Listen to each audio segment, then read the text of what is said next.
this was a project that we did for the Washington Humane Society, and we had seen a story, I believe it was on television or in the papers, about a dog that had been rescued from a dumpster. Somebody had used it as a fighting training dog and discarded the dog, and her name was Trooper. And she was not dead. She was tied in a plastic bag and had managed to chew her mouth and one of her legs out. And the Humane Society, the law enforcement officer rescued her, and there was a lot of publicity about it. So we got in touch with the Humane Society and simply said, we don't have, we're not rich people, we can't donate a lot of money to your cause, but we're an agency and we'll be happy to help you.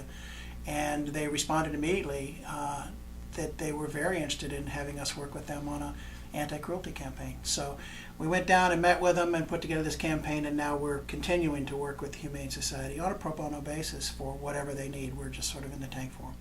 The photographer who worked with us in this is Ira Wexler, and he first thing he said was he wanted to get down on the level with the animals, and there was a few dogs that were not cooperative. I think there was one that actually didn't want to do it. Yeah, he was afraid of the paper. He would walk out on the paper, and he was very uncomfortable. I don't think we ended up shooting him at all. But a lot of them were pretty laid back. Zeus, the big black dog, was just a completely laid back model. Yeah. He just flopped down on the floor in the picture that we ultimately used. He was a real trooper. Yeah. The funnest part was shooting the cats. They were kittens, actually.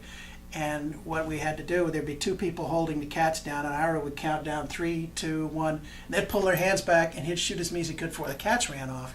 And then we'd spend the next 10 minutes trying to find the cats in the various corners of the room and bring them back and do it again. That was the funnest part. And then the rabbit fell asleep. Yeah, the rabbit fell asleep. So it was a pretty fun shoot. Well, I think the most compelling part of these ads are just like the looks in these dogs' faces and the rabbit.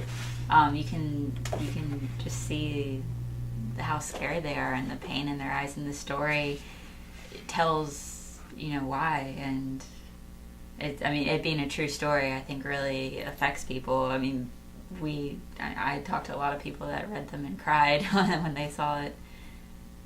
Yeah, I like the overall look of their how the color is pulled way back so that they're not bright and colorful, which gives that sort of a not sad but a serious tone to the whole thing, sort of sepia tone. If you look at it carefully, you can see they're not black and white, but they're not exactly color either, and I like that a lot. Now, I like the way the dogs are.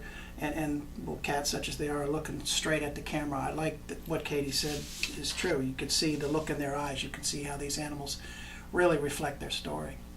The day that Katie finished putting the artwork together and made these large prints of all of them when we spread them out on a table, my way of thinking was the best work we had done all year.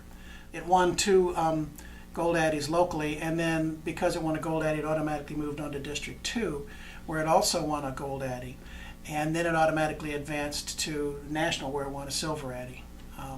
So that was pretty exciting for us. We're a small agency and don't win national awards as often as some other of the larger agencies around here do, so it was a pretty big deal for us.